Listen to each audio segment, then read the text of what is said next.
Welcome to morethanguitar.com. Today we're going to learn the blues scale. I've never been really big on practicing scales, but the blues scale is probably one of the most useful scales any guitarist could ever learn. You can use it to solo over about 80% of rock, pop, and country songs, and of course blues.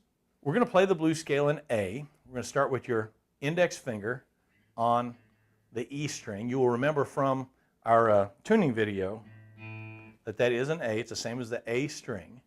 And we're going to move our hands in a pattern, leaving them all in the same position over these same 4 frets. We're going to start with our index finger on the 6th string, 5th fret.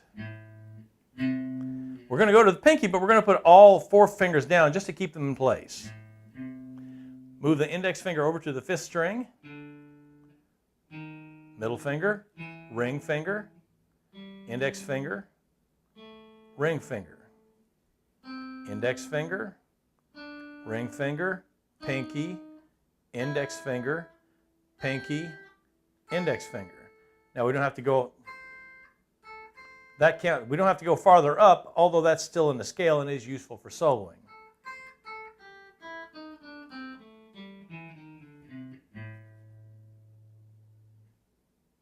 If you have any trouble following my fingers or the chart, please refer to the printable charts that are available in the links elsewhere on the page.